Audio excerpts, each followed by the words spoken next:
నిరసిస్తాము, తప్పకుండా ప్రతిఘటిస్తాం.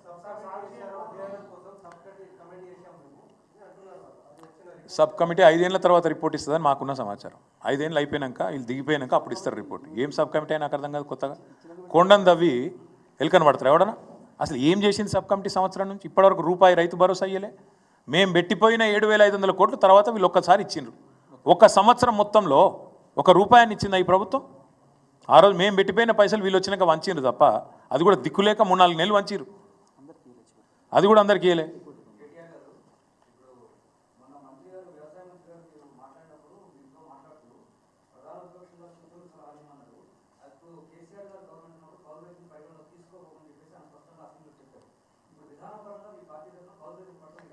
విధానపరంగా మేము చెప్పేది ఏంటంటే, కాంగ్రెస్ ఇచ్చిన మాట నిలబెట్టుకోవాలి. కాంగ్రెస్ ఆ రోజు ఏం చెప్పింది? 22 లక్షల మంది కౌలు రైతులు ఉన్నారు, వాళ్లకు ఖచ్చితంగా ఇస్తాము అని కాంగ్రెస్ చెప్పింది. ఆ మాట చెప్పే కౌలు రైతుల ఓట్లు తీసుకొని వాళ్ళు అధికారంలోకి వచ్చిండ్రు. మరి కౌలు రైతుల ఓట్లు తీసుకుని అధికారంలోకి వచ్చిన కాంగ్రెస్ పార్టీ కౌలు రైతులకు ఎప్పటి నుంచి రైతు భరోసా ఇస్తుందని మేము వారు ఇచ్చిన వాగ్దానాన్ని నిలబెట్టుకోమని కోరుతున్నాం. నిలబెట్టుకుంటారా లేదా, లేకపోతే తప్పుతారా మాట వారు కౌలు రైతులు చూసుకుంటారు. మేము ఆనాడైనా ఈనాడైనా చాలా స్పష్టంగా ఉన్నాం. అల్టిమేట్గా రైతును రాజు చేయాలన్నది మా ప్రయత్నం, రైతును బిచ్చగాడు చేయాలన్నది కాంగ్రెస్ ప్రయత్నం. ఇది కనబడతా ఉంది, స్పష్టత ప్రజలకు.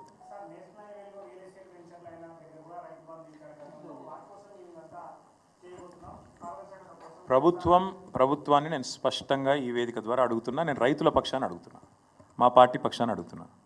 ప్రభుత్వానికి చిత్తశుద్ధి ఉంటే, ప్రభుత్వానికి దమ్ము ఉంటే గ్రామాన లెక్కబెట్టు.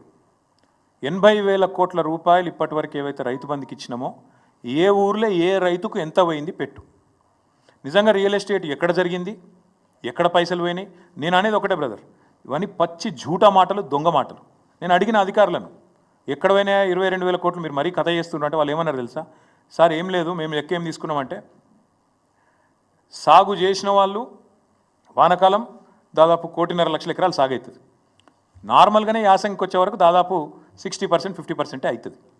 వాళ్ళు ఏమంటారు? ఆ మిగతా 40% అవుతుంది. ఇప్పుడు పత్తి రైతులు రెండో పంట వేయలేడు కదా. అదేవిధంగా నేను ఇంకొక మాట చెప్పడం మర్చిపోయినా. ఇప్పుడు పామాయిల్ తోటలు ఉన్నాయి రాష్ట్రంలో, మనమే బాగా ప్రోత్సహించినాం పామాయిల్. మరి వాళ్ళని కూడా ఈ లెక్కలనే తీసుకున్నారు. అట్లే మామిడి తోటలు, ఇప్పుడు మా నల్గొండ జిల్లాలో బత్తాయి తోటలు ఉంటాయి. ఆ రైతులందరిని ఒకటే ఘటన కడుతున్నారు వీళ్ళు. నిమ్మ, బత్తాయి, మామిడి, దానిమ్మ ఒకటి కాదు, హార్టికల్చర్ పంటలన్నింటినీ కూడా వీళ్ళు లెక్కేంది. దానికి 2 ఎట్లు ఇస్తారు మీరు? ఒకటే పంటకి ఇవ్వాలి కదా. పత్తి రైతుకు ఒకటేసారి ఇవ్వాలి కదా, సాగు ఒకటేసారి చేసిండు కదా. కంది రైతు ఒకటేసారి చేసిండు కదా. మిర్చి రైతు ఒకటే పంట పండించిండు కదా సంవత్సరంలో.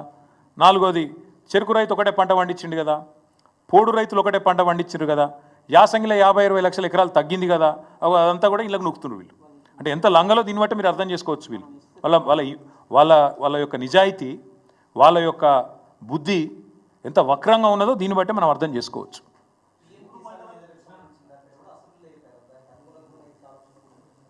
బ్రదర్ మళ్ళీ అంటున్నా నేను, వీళ్ళు బీజేపీ ఒకటే లైన్లో ఉంటే మేము చేయగలిగింది ఏం లేదు. PM కిసాన్ అనేది రైతు బంధులో కేవలం 40% మందికి వస్తుంది.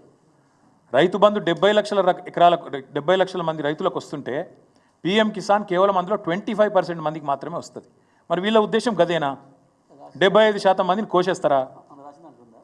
కాబట్టి ఇవన్నీ ఉన్నాయి బ్రదర్, ఇవన్నీ తెలుస్తాయి. రేపా ఎల్లుండా వాళ్ళు ఎప్పుడెప్పుడు ఏం బయట పెడతారో మరి క్యాబినెట్ తర్వాత చూస్తాం. చూసిన తర్వాత మా కార్యాచరణ కూడా ప్రకటిస్తాం.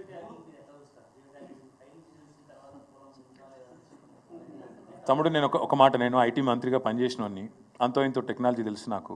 నువ్వు పైకి వెళ్ళి చూస్తే, సాటిలైట్కి వెళ్ళి చూస్తే, విమానంలోకి వెళ్ళి చూస్తే కింద మామూలు గడ్డి ఉంటుంది చూడు, ఏది బీళ్ళల్లో కూడా ఉండే మామూలు గడ్డి, అది కూడా నీకు పైకి వెళ్ళి పంట లెక్కనే కనబడుతుంది. ఏ శాటిలైట్కి అంత పరిజ్ఞానం లేదు. అది ఉన్నది వరా, ఆడున్నది పత్య, ఆడున్నది వంకాయన టెంకాయ అని చెప్పే పరిజ్ఞానం ఎవరికి లేదు. కింద పోయి భూమి మీద రైతు నడితే రైతు చెప్తాడు నీకు, ఆ ఊళ్ళో ఉండే వ్యవసాయాధికారి కానీ చెప్తాడు. ఇదంతా కాదు బ్రదర్. ఇప్పుడు మా జగదీష్ రెడ్డి గారు అడిగిన ప్రశ్న కరెక్ట్. ఇలా చెప్పినారా? నాకు అర్థం కాదు. వరంగల్ డిక్లరేషన్లో సాగు చేసేవానికి ఇస్తాం, ఉద్యోగస్తునికి ఇయ్యం, జియో ట్యాగింగ్ చేస్తాం, సాటిలైట్లను వాడతాం, ప్రమాణ పత్రాలు అడుగుతాం చెప్పిర్రా మీరు? అప్పుడేమో ఓట్ల కోసం అందరికీ అన్నీ, ఇప్పుడు కొందరికే కొన్ని. మేము అనేది గదే. ఇంత జూటా వ్యవహారమా, ఇంత చిల్లర వ్యవహారమా? అందుకే మేము మొన్న కూడా అడిగినాం, మళ్ళీ కూడా అడుగుతాం.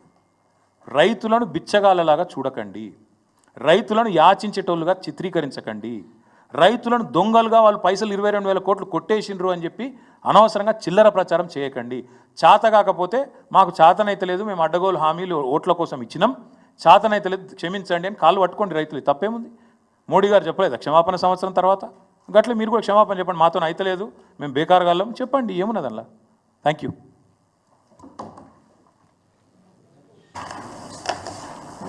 తెలంగాణ రాష్ట్రంలో